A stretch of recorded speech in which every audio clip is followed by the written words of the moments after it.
नमस्कार दोस्तों, upgrade your skill YouTube channel में मैं आशीष कुमार आपका स्वागत करता हूं। आशा करता हूं आप सब स्वस्थ होंगे। दोस्तों, बायो के क्लास में आज हम पढ़ेंगे अनुवांशिकी। तो चलिए आज का क्लास स्टार्ट करते हैं। अनुवांशिकी क्या होती है? दोस्तों, समान लक्षणों का पीढ़ी दर पीढ़ी संतानों में पहुंचना वंशागति कहलाती है। ठीक है, समान लक्षणों का पीढ़ी दर पीढ़ी संतानों में पहुंचना वंशागति कहलाती है और वंशागति जीन द्वारा नियंत्रित होती है। ठीक है, याद रखेंगे, वंशागति जीन द्वारा नियंत्रित होती है। जीन संयोजन में अंतर विभिन्नताएं अथवा एक ही परिवार के बीच विविधताएं आती है। ठीक है, जीन संयोजन में अंतर विभिन्नताएं अथवा एक ही परिवार में के बीच विविधताएं आती है। वंशागति और भिन्नता का विज्ञान अनुवांशिकी कहलाता है। याद रखेंगे, वंशागति और भिन्नता का विज्ञान अनुवांशिकी कहलाता है। ठीक है, अब जान लेते हैं अनुवांशिकी के संस्थापक। ये रहा ग्रेगर जॉन मेंडल। ठीक है, अनुवांशिकी के संस्थापक किन्हें कहा जाता है? तो आपका आंसर होना चाहिए ग्रेगर जॉन मेंडल। आगे बढ़ते हैं, जानते हैं इसके बारे में कुछ। ऑस्ट्रिया, ठीक है, ये ग्रेगर जॉन मेंडल थे, ऑस्ट्रिया के थे। तो ऑस्ट्रिया के ग्रेगर जॉन मेंडल एक पादरी थे। याद रखेंगे, ऑस्ट्रिया के ग्रेगर जॉन मेंडल एक पादरी थे। इसका उत्तर खोजने के लिए, ठीक है ना, इसका उत्तर मतलब कि अनुवांशिकी का उत्तर खोजने के लिए इन्होंने कठिन मेहनत किया।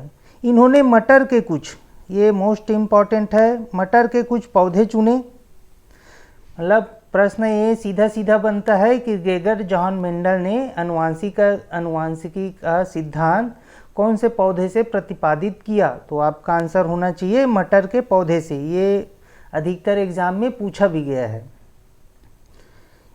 उन्हें साल दर साल उगाया, काफ़ी आंकड़े इकट्ठे किए और उसका विश्लेषण करके पहली बार अनुवांशिकी के सिद्धांत का अभिधारणा दी। ठीक है, इन्होंने साल दर साल मटर के पौधे उगाए और उसमें एक से एक विभिन्न प्रयोग किए और उसी के जरिए इन्होंने अनुवांशिकी के सिद्धांत प्रतिपादित किए। ये रहा मटर के पौधे।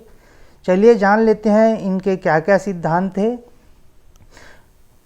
मेंडल के अनुवांशिकी सिद्धांत एग्जाम में डायरेक्ट पूछा जाता है। ठीक है, कौन कौन से सिद्धांत थे?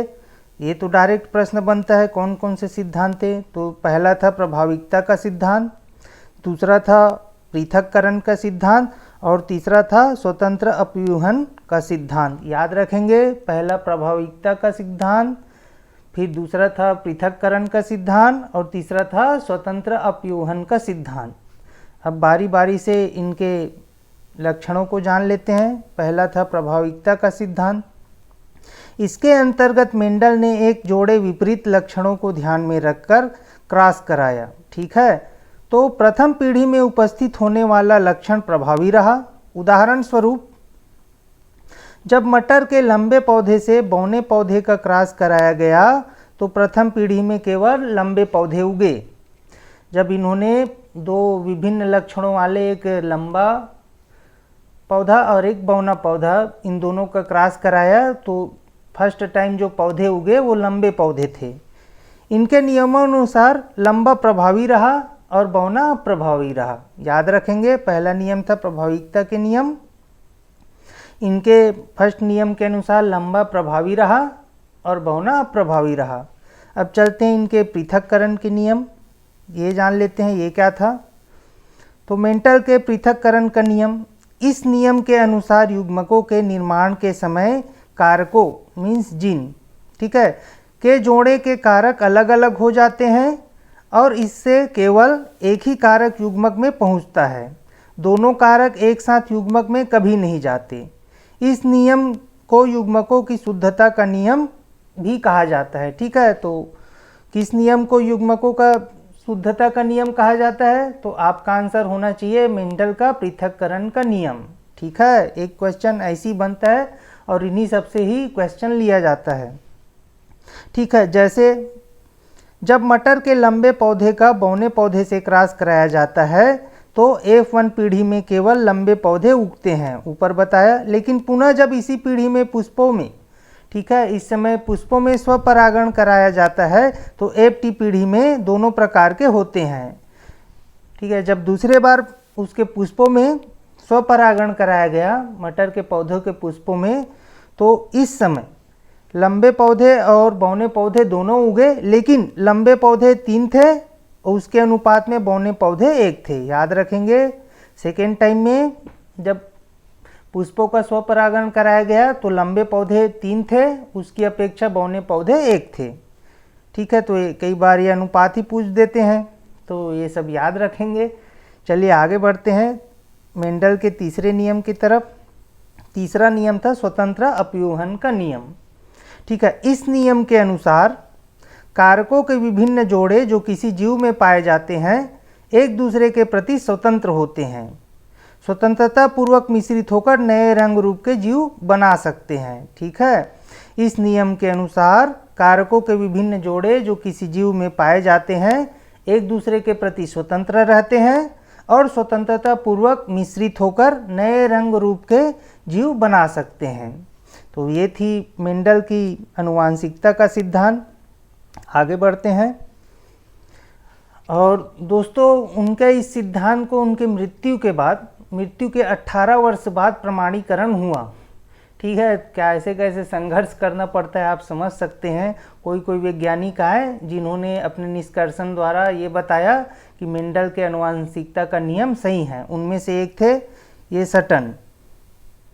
ठीक है, सटन ये वैज्ञानिक, इन्होंने टिड्डे के गुणसूत्र के साथ काम करते हुए यह पुष्टि की कि मेंडल के कारक गुणसूत्रों में मौजूद होते हैं। ठीक है, जो ये सटन है, इन्होंने टिड्डे, ये रहा टिड्डे, इसके गुणसूत्रों में प्रयोग करते हुए यह पुष्टि की कि मेंडल के कारक गुणसूत्रों में मौजूद होते हैं। ठीक है, बाद में कारक शब्द के स्थान पर जीन शब्द का प्रयोग हुआ। ठीक है, बाद में कारक शब्द के बाद जीन शब्द का प्रयोग हुआ, अर्थात गुणसूत्रों पर जीन मौजूद है। याद रखेंगे। आगे बढ़ते हैं। अब जान लेते हैं गुणसूत्र और जीन इसके बारे में। गुणसूत्र क्या होता है और जीन क्या होता है। ये पूरा स्ट्रक्चर है जिसे क्रोमोसोम बोला जाता है, इसे ही गुणसूत्र बोला जाता है। याद रखेंगे, जो क्रोमोसोम है उसे ही गुणसूत्र बोला जाता है। और इस क्रोमोसोम के अंतर्गत ये जो लरी लरी दिख रहा है इसे बोला जाता है डीएनए। ठीक है, जो ये गुणसूत्र के अंदर जो लरी लरी दिख रहा है इसे बोला जाता है डीएनए। और इस डीएनए में जो इस टाइप का कुछ है इसे बोला जाता है जीन। ठीक है, ये पूरा इस गुणसूत्र के अंतर्गत आता है जीन। तो चलिए बारी बारी जान लेते हैं इनके बारे में, गुणसूत्र क्या होता है और जीन क्या होता है। ठीक है, बात करते हैं जीन की। जीन एक तरह की सूक्ष्म जैविक संरचना है जो डीएनए के अंदर पाया जाता है। अभी बताया मैंने, एक तरह की सूक्ष्म संरचना है जो डीएनए के अंदर पाया जाता है और इसका मुख्य काम एक पीढ़ी से दूसरे पीढ़ी तक आनुवंशिकता का संचार करना होता है। याद रखेंगे, और इसका मुख्य काम होता है एक पीढ़ी से दूसरे पीढ़ी तक आनुवंशिकता का संचार करना होता है। ठीक, जीन इंसानी क्रोमोसोम में मौजूद, ऊपर बताया मैंने, क्रोमोसोम के अंतर्गत ये डीएनए आता है और इसी डीएनए के अंतर्गत ये जीन आता है। ठीक है, तो जीन इंसानी क्रोमोसोम में मौजूद न्यूक्लियोटाइड का ही एक विशेष व अलग रूप है जो कि इंसानों के अंदर एक विशेष गुण को प्रकट करने के लिए होता है, जो कि इंसानों के अंदर एक विशेष गुण को प्रकट करने के लिए होता है। जीन का सबसे प्रमुख कार्य इंसानी डीएनए और आरएनए का नियंत्रण करना होता है। ये आप याद रखेंगे, जीन का महत्वपूर्ण कार्य इंसानी डीएनए और आरएनए को नियंत्रण करना होता है। एग्ज़ाम में पूछा जाता है प्रमुख कार्य क्या होता है, तो डीएनए और आरएनए का नियंत्रण करना होता है। आगे बढ़ते हैं। जीन कई बार हमारे रक्त के कणों को बनाने में भी शरीर का मदद करता है।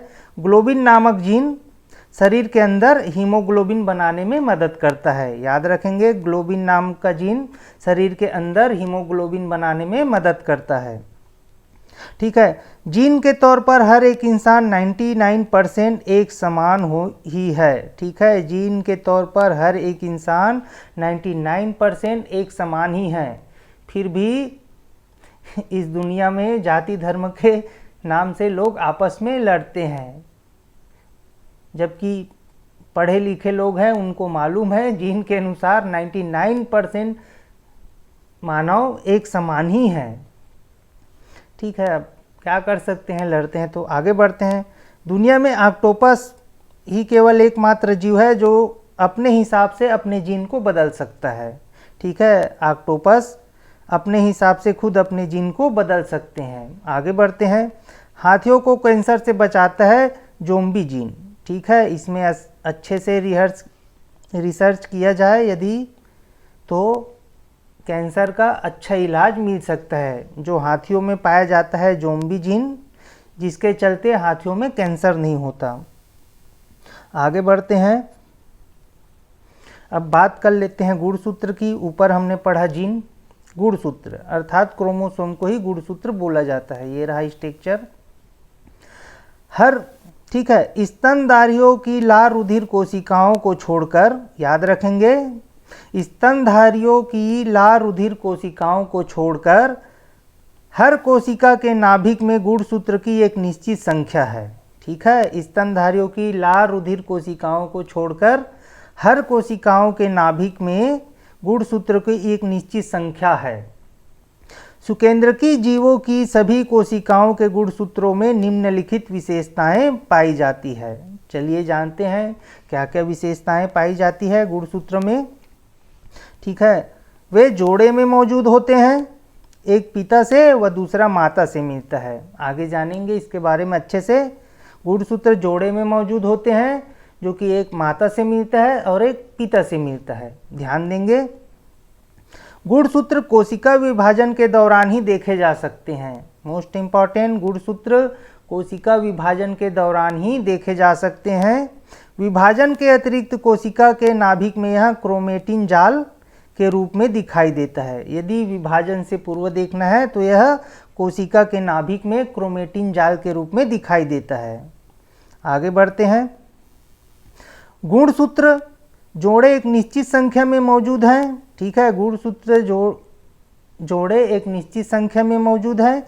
गुणसूत्र का एक निश्चित सेट द्विगुणित संख्या कहलाता है और 2n के रूप में मनोनीत है। ठीक है, गुणसूत्र जोड़े एक निश्चित संख्या में मौजूद है, ये इंपॉर्टेंट है। आगे बढ़ते हैं। प्रत्येक गुणसूत्र डीएनए या डीऑक्सीराइबो न्यूक्लिक अम्ल के अणु, मतलब प्रत्येक गुणसूत्र डीएनए या डीऑक्सीराइबो न्यूक्लिक अम्ल के एक अणु और कुछ प्रोटीन से बना है। ठीक है, तो डीएनए गुणसूत्र किससे बना है, तो डीएनए या डीऑक्सीराइबो न्यूक्लिक अम्ल की एक अणु और कुछ प्रोटीनों से मिलकर गुणसूत्र बनता है। आगे बढ़ते हैं।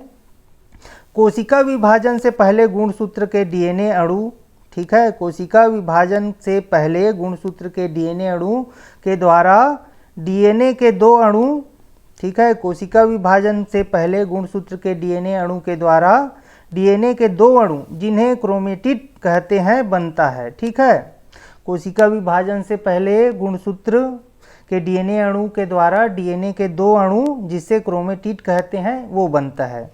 गुणसूत्र के दोनों क्रोमेटिड एक बिंदु गुणसूत्र बिंदु पर संलग्न रहते हैं और कोशिका विभाजन के समय अलग होकर दो गुणसूत्र बनते हैं। आगे इसके बारे में अच्छे से देखेंगे।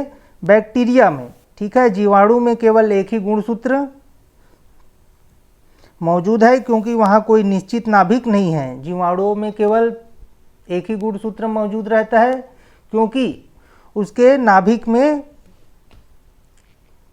क्योंकि वहाँ कोई निश्चित नाभिक नहीं है। ठीक है, बैक्टीरिया मतलब जीवाणु में केवल एक ही गुणसूत्र मौजूद है, क्योंकि वहाँ कोई निश्चित नाभिक नहीं है। एक गुणसूत्र कोशिका द्रव्य में न्यूक्लियाइड नामक स्थान पर मौजूद होता है। एक गुणसूत्र कोशिका द्रव्य में न्यूक्लियाइड नामक स्थान में मौजूद होता है। आगे बढ़ते हैं। मनुष्य का लिंग निर्धारण, ठीक है, क्योंकि जीन क्रोमोसोम वही गुणसूत्र द्वारा ही मनुष्य का लिंग निर्धारण होता है। तो आपको तो पता है मनुष्यों में गुणसूत्रों की कुल संख्या, क्रोमोसोम की संख्या कितनी होती है, 46, ठीक है। इसे इस डायग्राम द्वारा अच्छे से समझते हैं। जैसे कि ये फीमेल और ये मेल रहा, ठीक है, दोनों में 46 मतलब 23 जोड़ी गुणसूत्र मौजूद रहते हैं, ठीक है। फीमेल में कौन कौन सा गुणसूत्र मौजूद होता है, तो फीमेल में डबल एक्स, याद रखेंगे, फीमेल में डबल एक्स और मेल में एक्स वाई गुणसूत्र मौजूद रहता है, ठीक है। फीमेल में डबल एक्स और मेल में एक्स वाई गुणसूत्र मौजूद रहता है। मोस्ट इम्पॉर्टेंट, इस स्ट्रक्चर को आप अच्छे से ध्यान देंगे। अब बात करते हैं लिंग निर्धारण की। यदि फीमेल है, अब इसके पास डबल एक्स है तो ये क्या देगी, एक्स ही देगी, ठीक है। और मेल है, उसके पास एक्स वाई गुणसूत्र रहता है। यदि मेल का एक्स आ जाता है तो इससे बनने वाला संतान लड़की होता है, ठीक है। यदि फीमेल का एक्स, अब उसके पास एक्स है तो एक्स ही देगी ना, और यदि मेल का वाई गुणसूत्र आ जाता है, इस टाइम एक्स के साथ वाई गुणसूत्र आ जाता है, तब इससे बनने वाला संतान लड़का होता है। अब ये सब पढ़े लिखे लोग जानते हुए भी लड़का या लड़की होने का दोष केवल और केवल महिलाओं को देते हैं, ठीक है। और ऐसा गलती गांव वाले करते हैं तो चलो समझ में भी आता है, चलो उन लोग नहीं पढ़ें, लेकिन आजकल शिक्षित माता पिता भी यदि घर में बेटा नहीं हो रहा है तो उसका दोष लड़की को देते हैं, जबकि उनको पता है मेल में एक्स वाई गुणसूत्र होता है और फीमेल में केवल डबल एक्स रहता है। तो फीमेल केवल एक्स ही गुणसूत्र देगी और जो मेल है यदि वो वाई गुणसूत्र देगा तब जाके लड़का पैदा होगा। उम्मीद करता हूँ ये आप समझ गए होंगे। चलिए आगे बढ़ते हैं, बात करते हैं डीएनए फिंगरप्रिंट की, ठीक है। डीएनए फिंगरप्रिंट, इसका उपयोग तो जानते हो, आपराधिक मामलों में अपराधियों को पकड़ने के लिए या रियल मतलब एक्चुअल माता पिता कौन है ये जानने के लिए डीएनए फिंगरप्रिंट का इस्तेमाल किया जाता था, ठीक है। इसमें जानकारी लायक यही बात है क्योंकि इसका प्रयोग इसीलिए ही किया जाता है कि अपराधी कौन है उनके बारे में जानने के लिए, और माता पिता संतान के ओरिजिनल नहीं, संतानों के मतलब रियल माता पिता कौन है ये जानने के लिए डीएनए परीक्षण, डीएनए फिंगरप्रिंट का परीक्षण किया जाता है। तो इसके बारे में जान लेते हैं। 1984 में British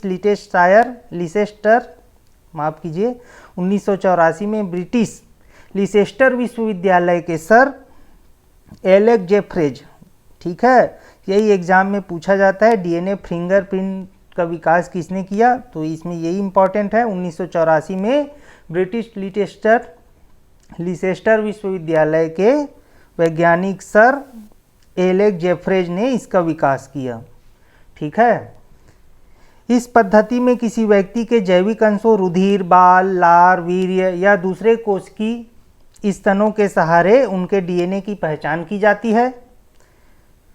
DNA fingerprint specific DNA क्रम का इस्तेमाल करता है, ठीक है। डीएनए फिंगरप्रिंट स्पेसिफिक डीएनए क्रम का इस्तेमाल करता है जिसे माइक्रोसैटेलाइट कहा जाता है। ये याद रखेंगे, माइक्रोसैटेलाइट डीएनए के छोटे टुकड़े होते हैं, शरीर के कुछ हिस्सों में इसकी संख्या अलग अलग होती है और इसकी ही मदद से अपराधियों को महज एक बूंद के आधार पर ही पकड़ा जा सकता है, ठीक है। तो यही था इम्पॉर्टेंट इसमें कि डीएनए फिंगरप्रिंट का इजाद किसने किया, तो ये रहा सर एलेक जेफ्रेज, ठीक है, जो कि 1984 में ब्रिटिश लिसेस्टर विश्वविद्यालय के वैज्ञानिक थे और इन्होंने ही ये चेहरा, इसीलिए चेहरा डाल दिया हूँ ताकि आपको नाम याद रखने में आसानी हो।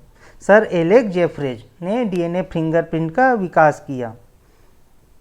आगे बढ़ते हैं, हम जान लेते हैं डीएनए अणु, ठीक है। डीएनए अणु क्या होता है? डीएनए अणु एक पॉलीन्यूक्लियोटाइड है, ठीक है। डीएनए अणु एक पॉलीन्यूक्लियोटाइड है। यह पॉलीन्यूक्लियोटाइड नामक इकाइयों से बना है, ठीक है, डीएनए अणु एक पॉलीन्यूक्लियोटाइड है और यह पॉलीन्यूक्लियोटाइड नामक इकाइयों से बना है, मोस्ट इम्पॉर्टेंट। ठीक है, ये रहा डीएनए का स्ट्रक्चर। प्रत्येक न्यूक्लियोटाइड में मौजूद है एक नाइट्रोजन युक्त बेस। ठीक है, क्या क्या मतलब प्रत्येक न्यूक्लियोटाइड में क्या क्या उपस्थित है, ये भी प्रश्न पूछा जाता है और पूछा जा भी सकता है। तो एक नाइट्रोजन युक्त बेस, एक डीऑक्सीराइबोस शर्करा और एक फास्फेट अणु। ठीक है, बारी बारी जानते हैं। नाइट्रोजन बेस 4 प्रकार के एडिनिन, ठीक है, जो नाइट्रोजन बेस रहते हैं उनमें 4 प्रकार के एडिनिन, गुआनिन, थाइमिन और साइटोसिन। ठीक है, 4 प्रकार के बेस होते हैं, जो बेस है एडिनिन, गुआनिन, थाइमिन और साइटोसिन। इसलिए डीएनए अणु में 4 प्रकार के न्यूक्लियोटाइड है। ठीक है, वो 4 प्रकार के न्यूक्लियोटाइड कौन कौन से हैं? एडिनिन, गुआनिन, थाइमिन और साइटोसिन, और यही चारों मिला के नाइट्रोजन बेस कहलाता है। याद रखेंगे, डीएनए में नाइट्रोजन बेस कौन कौन सा है, प्रश्न पूछे तो एडिनिन, गुआनिन, थाइमिन और साइटोसिन आपका आंसर होना चाहिए। ये रहा स्ट्रक्चर और अच्छे से समझते हैं। ठीक है, जो न्यूक्लियोटाइड है उसके अंतर्गत होता है एडिनिन, थाइमिन, गैनिन और साइटोसिन। ठीक है, और ये जो खड़ी खड़ी लाइन दिख रहा है, जो ऐसे हो जाता है, आप समझ जाएंगे, ऐसे ऐसे, इसे बोला जाता है हेक्सिल। ये रहा हेक्सिल। ठीक है, और इसके अंतर ही ये जो 4 बेस है न्यूक्लियोटाइड बेस, जो एडिनिन, गुआनिन, थाइमिन, साइटोसिन, वही रहता है, और इन सब के बेस को हाइड्रोजन बांड कहा जाता है।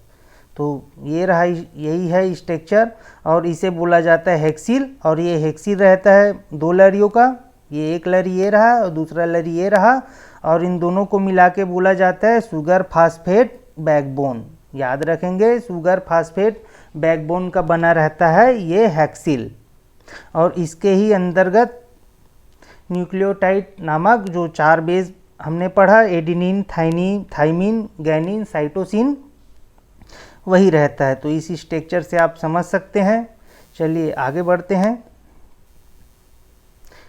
डीएनए के एक खंड में न्यूक्लियोटाइड के विभिन्न संयोजन से विभिन्न जीन बनती है।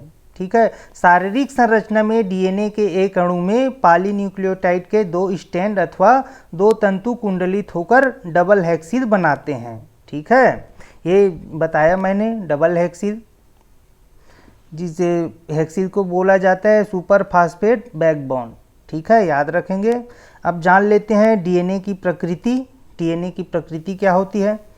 कोशिका विभाजन इस प्रकार होता है कि कोशिका गुणसूत्रों की समान संख्या लेकर 2 समान कोशिकाएं बन जाती है। ठीक है, कोशिका विभाजन इस प्रकार होता है कि कोशिका गुणसूत्रों की समान संख्या लेकर 2 समान कोशिकाएं बन जाती है। इसलिए कोशिका विभाजन से पहले प्रत्येक गुणसूत्र में 2 समान डीएनए अणु से बने 2 क्रोमोटिड मौजूद होने चाहिए।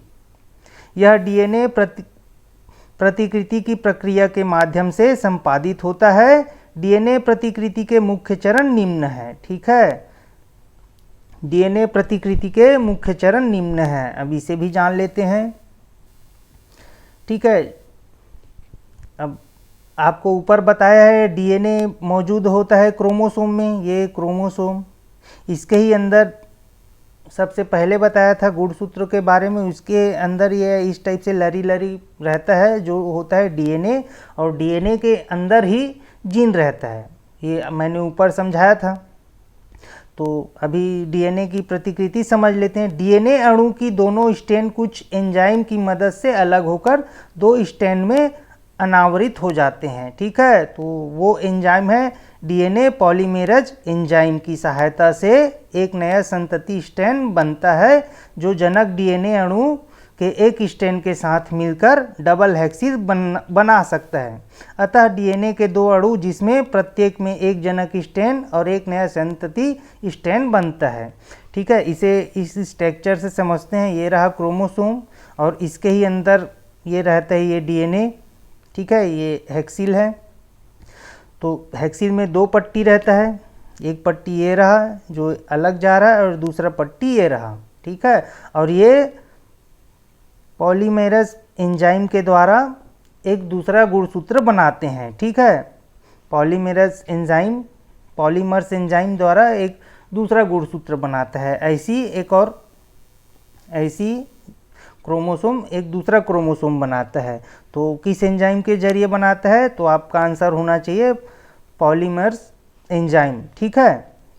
जो ये डीएनए का 2 पट्टी है हेक्सिल, एक पट्टी इधर आ रहा है और एक पट्टी ऐसे ऊपर जा रहा है, और ये पॉलीमर एंजाइम द्वारा दूसरा, ये रहा दूसरा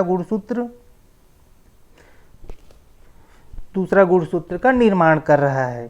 तो यही है इसमें, और कुछ नहीं। और इसमें क्या क्या न्यूक्लियोटाइड रहता है आपको पहले ही बताया था। एडेनिन, ठीक है, जो रेड कलर को डिनोट करता है, ठीक है। थाइमिन ये येलो कलर को, साइटोसिन ये ग्रीन कलर को, और गुआनिन ये ब्लू कलर को, ठीक है। तो यही वो न्यूक्लियोटाइड रहता है, नाइट्रोजन बेस बोल सकते हैं। यह 2 समान डीएनए अब एक क्रोमेटिड में बदलकर सेंट्रोमियर द्वारा संलग्न रहते हैं, ठीक है। अब जब ऐसे ही बन जाते हैं अलग अलग, तो यह सेंट्रोमियर द्वारा संलग्न हो जाते हैं, अर्थात और अलग क्रोमोसोम का निर्माण हो जाता है। कैसे होता है ये तो आप समझ ही गए होंगे। इस प्रकार डीएनए प्रतिकृति के द्वारा प्रत्येक गुणसूत्र में 2 एक समान डीएनए के अणु क्रोमेटिड के रूप में विद्यमान होते हैं, ठीक है। कोशिका विभाजन के समय दोनों क्रोमेटिड गुणसूत्र का रूप लेकर अलग हो जाते हैं, ठीक है। जब ये एक से जब दूसरा होता है तो क्रोमेटिड के रूप लेकर दूसरा गुणसूत्र के रूप में, मतलब ऐसे दूसरा क्रोमोसोम के रूप में, ये दूसरा क्रोमोसोम के रूप में विद्यमान हो जाते हैं। तो ये थी अनुवांशिकी की एक चैप्टर।